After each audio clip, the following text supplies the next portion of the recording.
네, 우리 해양 생태계까지 위협하고 있는 중국 어선들의 불법 조업이 날이 갈수록 심각해지고 있습니다. 급기야 어제는 한강 하구 중립 수역에 군과 경 그리고 유엔사가 투입돼서 중국 어선 퇴거를 위한 합동작전을 펼쳤는데요. 네, 이 시간에 전문가 모시고 관련된 내용 자세히 짚어보겠습니다. 네. 경남대 극동문제연구소 김동엽 교수와 함께하겠습니다. 어서 오십시오. 예, 안녕하십니까? 네. 중국 어선의 불법 조업이 도를 넘어서면서 우리 어민들에게 고통을 주고 있는데요.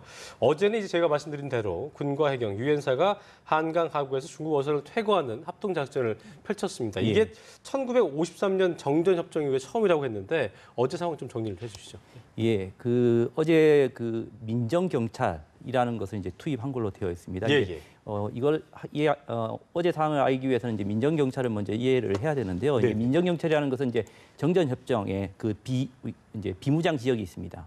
그 비무장 지역은 이제 아무나 이렇게 들어갈 수 없고 유엔 사령관의 허가를 해서 들어갈 수 있는 지역이거든요. 예, 예. 근데 그래서 군인이 들어갈 수 없다 보니까 이제 군사력이 아니라 이제 경찰이라는 용어를 써서 허가된 경찰 또는 그 관련된 인원들이 유엔사의 허가에 의해서 안에 대부분 어떤 민정이라든가 예. 또는 어떤 행정, 구제 사업들 이런 것들을 하기 위해서 이제 들어가는 인원들을 우리가 통상 민정 경찰이 하는데요. 그렇군요. 실제 이게 한 번도 없었던 것이 아니라 실제적으로 육상에서는 계속 있었던 것입니다. 예, 있었던 것인데 이게 해상에서 처음으로 이렇게 민정 경찰을 구성해서 이 한강 하구라는 지역으로 들어갔기 때문에 이제 최초라고 이야기를 하고 있고요. 예. 이번에 이제 한강 하구에 이제 리보트라고 하죠. 고속보트 4척 그리고 24명의 인원을 이제 투입을 했습니다. 여기에는 이제 해군과 해병대 그리고 이제 해경 그리고 여기 이제 이 감시를 하는 감시요원들이 있죠. 유엔사 정전이 감시요원들까지 포함해서 네. 이 인원들 24명을 이제 분승을 시켜서 투입을 했고요. 작전 내용은 실제적으로 뭐 강압적으로 이렇게 하는 내용이 아니라 실제 이제 뭐랄까 경고 방송을 먼저 해서 예. 경고 방송을 통해서 하고 몰아내는 거군요. 그렇죠. 그렇지 않았을 때 이제 물리적 행동을 하게 되지만 예, 예. 어제 같은 경우에는 이제 10여 척 그냥 물리적인 어떤 충돌 없이 북한 쪽으로 이렇게 퇴거한 그런 상황이었습니다. 그렇군요. 어제 작전 수행된 곳이 1956년 이후에 그러니까 강에 설치되어 있는 비무장 지대라고 알고 있습니다. 예, 그렇다면 중국이 남과 북의 대치 상황을 좀 교묘하게 이용했다고 저희가 볼 수 있을까요? 예, 그렇습니다. 사실 어제 상황뿐만 아니라 지금까지 상당히 중국의 불법 어선들이 지금 이렇게 판을 치고 있는 것이 뭐 하루 이틀이 아니고요. 예. 벌써 한 10년, 벌써 20년 가까이 된 상황입니다. 예. 이러한 상황이 벌어진 것은 바로 남북 간의 어떤 그런 미묘한 어떤 긴장 관계, 특수한 어떤 지역적인 관계죠. 우리 서북 지역에 이 대치되어 있는 이 해역에 어떤 민감한 상황이 있기 때문에 이러한 것들을 교묘하게 이용해서 NLL이라든가 지금 이제 뭐 이번에 말한 이 한강 그 구역은 조금 다른 구역입니다만은 이 NLL 구역을 중심으로 이게 추적을 하면 이제 남북으로 왔다 갔다 하는 거죠. 예. 왔다 갔다 하는 것이고요. 또 그것뿐만 아니라 실제적으로 저희들이 단속에 투입 가능한 인원도 제한되어 있고 또 어떤 미온적인 중국의 어떤 태도 이런 것들이 지금까지 어떤 중국의 불법 어선 조업을 어떤 증가시키는 원인이 되었다고 생각합니다. 네. 그렇군요. 어제 작전 있었음에도 불구하고 아직까지 북측 연안에 한 10여 척 정도 중국 어선이 아직 남아 있는 것으로 보입니다. 예. 어떤 좀 내려오는 또 움직임이 포착되게 되면 오늘 중으로도 작전이 재개될 수 있는 상황인가요? 예, 그렇습니다. 어제 말씀드렸지 10여 척이 지금 북쪽으로 가 있는데요. 예. 아마 이 어제 작전이 하루 이틀 뭐 어제 하루에 그 작전으로 끝나지는 저는 않을 거라고 봅니다. 실제적으로 기상 상황도 고려해야 될 것이고요. 예, 예. 가장 큰 것은 중국 어선의 배치죠. 예. 지금 이제 중국 어선이 아마 이쪽으로 저희가 이제 단속할 만한 위치에 없기 때문에 지금 작전을 안 하고 있는 것 같은데요. 이런 것들이 있으면 바로 이제 작전이 더 들어갈 거라고 생각을 하는데 예. 이것이 지금 하루 이틀에 끝나지 않을 거라고 생각하는 것은 이 민정 경찰을 투입해서 지금 이 작전을 하는 것은 실제 중국 어선에 대한 메시지는 저는 좀 적다고 생각합니다. 중국 네. 어선은 뭐 우리 해경이 따라오든 해군이 따라오든 그것이 민정 경찰이든 구분을 할 수는 없거든요, 사실은요. 그렇다고 해서 민정 경찰이 뭐 뚜렷하게 중국 어선을 뭐랄까요? 막을 수 있는 어떤 예. 전투력이 큰 것은 아닙니다. 예. 그런데도 불구하고 지금 이런 민정 경찰을 투입했다는 측면은 가장 중요한 것은 오히려 다른 메시지가 있다는 거죠. 오히려 중국에 대한 메시지, 북한에 대한 메시지. 뭐라고 할까요? 중국 불법 어선을 근본적으로 문제를 해결하기 위해서는 중국과 북한이 같이 가야 된다. 이런 메시지를 주기 위해서 이번 어떤 작전을 한 것이 더 크지 않나 그렇게 생각이 됩니다. 그렇군요. 예. 이게 중국 어선들 문제가 어제 오늘 뭐 하루 이틀 일은 아니겠습니다만 특히 이게 한강 하구 중립수역에서 불법 조업이 급증했다고 해요. 예, 이곳이 그렇습니다. 뭐 황금 어장인 겁니까? 왜 그런 겁니까? 특히 이번 문제가 이렇게 한강 하구라고 나온 것은 두 가지 측면으로 볼 수 있습니다. 첫 번째 측면은 결국은 이제 앞서 우리 말씀하셨듯이 그 어획량입니다. 예. 이제 그쪽에 뭐 꽃게라든가 다양한 어종들이 많은 건 사실입니다. 어족 자원이 풍부한 예, 곳이군요. 풍부한 건 사실입니다. 근데 그쪽에 풍부할 수밖에 없는 가장 큰 이유가 뭐냐면 사실 어떻게 보면 사람의 손이 닿지 않기 때문에 그렇거든요.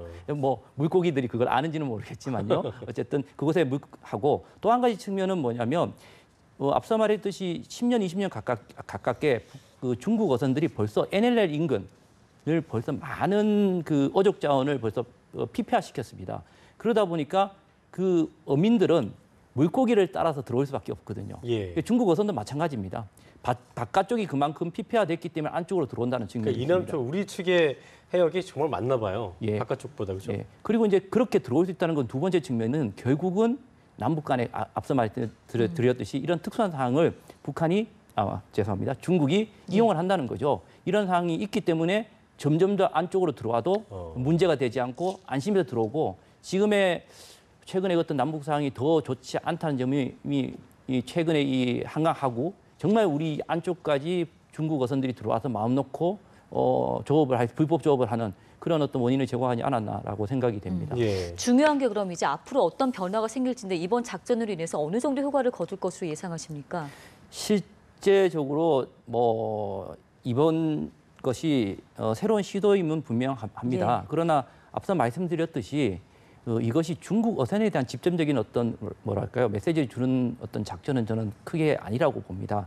어떤 큰 기대를 그런 측면에서 직접적으로 바로 큰 어떤 효과를 기대하기는 어렵지 않을까라고 네. 생각하고 할 수 있고요. 또 뭐 분명히 이번에도 열척이 위로 도망을 갔지만 위축시키는 어떤 효과는 분명히 있습니다만은 어떤 근본적으로 해결하는 데는 한계가 있고요. 이것을 좀 지속적으로 함으로 인해서 오히려 중국이라든가 또 북한이라든가 이쪽의 메시지를 전달해서 어떤 이런 근본적인 문제를 해결하는 방향으로 가야 되지 않을까라고 생각을 하고 있습니다. 네, 네. 이게 이번에는 중국 어선 퇴거 합동작전 전에 유엔사 군사정전위원회가 북측에다가 작전 계획 통보했다고 했는데 일단 예전에 보면은 합동작전 펼친 지역이 NLL 지역이 예. 이거 가지고 이제 북한이 문제 삼은 적이 있어서 또 예. 이번 작전 때문에 북한이 또 한 번에 어떤 딴줄을 걸지 않을까 뭐 이런 우려도 나오고 있는데요. 이 부분은 좀 어떻게 저희가 받을까요? 사실 이 지역이 NLL은 아닙니다. 예, 많은 분들이 좀 약간 오해를 하시는데 아닙니까? 이 한강 하구라는 지역 자체가 사실은 NLL이 포함되어 있지 않은 게 아닙니다. 그냥 쉽게 설명하면 그 한강이 끝나는 지점이죠. 임진강하고 한강이 만나는 지점부터 또 바다가 시작되는 이 한강이 바다로 만나는 이 지역이 있습니다. 한 67km의 긴 어떤 강의 끝단이죠. 예, 예. 이 끝단 지역을 우리가 이제 한강 하구라고 하는데요. 이 지역은 쉽게 말하면 이 지역의 중간으로는 그 군사 분계선이나 그 NLL이 그어져 있지 않습니다. 훨씬 안쪽인가요, 그럼요? 그죠. 강화도 이쪽이라고 예. 생각하시면 됩니다. 예. 예, 그쪽인데요. 이쪽은 NLL도 없고 군사 분계선도 없습니다. 단순히 그 바다 위에 떠 있는 강하구의 비무장 구역이라고 생각하시면 되거든요. 네. 그러니까 이 동쪽 끝단은 이제 우리가 말하는 휴전선하고 연결이 되어 있고요. 또 서쪽 끝단은 NLL하고 물려 있는 두 개를 연결하는 공간이라고 생각하시면 되거든요. 근데 이 지역은 앞서 말씀드렸듯이 정전협정에 포함이 되어 있습니다. 예. 아쉽지만 우리가 잘 아는 NLL이라는 것은 정전협정이 없거든요. 그래서 북한 이번에 그 중국 어선 작전을 하면서도 실제 이 연합사라든가 우리 측에서 NLL 지난번에 우리가 그 연합척이 우리가 올라가서 중국 어선 두 척을 납포를 실제 우리 어민들이 했지 않습니까? 예, 예. 이 지역은 사실 NLL 지역이거든요. 이 지역이 아닙니다. 어떻게 보면 실제 이러한 어떤 퇴거 작전 자체가 NLL 전만으로 일어나야 됨에도 불구하고 실제 북한 앞서 말했듯이 예. 이 NLL에서 작전을 했을 때 이 북한의 어떤 반응, 북한의 어떤 대응 이런 것에 대한 우려 때문에 실제적으로 그러한 작전이 그쪽에서 일어나지 못하고 지금 여기서 벌어진 게 아닌가라고 생각을 하고 있습니다. 그 말씀해 주셨지만 어민들이 직접 해서 납포를 한 거에는 아무래도 많은 내용들이 포함이 된 것 같습니다. 뭐 해군 해경에 계속해서 요청을 하고 호소를 했지만 달라진 게 없다 보니 이제 직접 예. 나서게 된 건데 예. 근본적인 대책이 필요하지 않을까 싶은데 어떻습니까?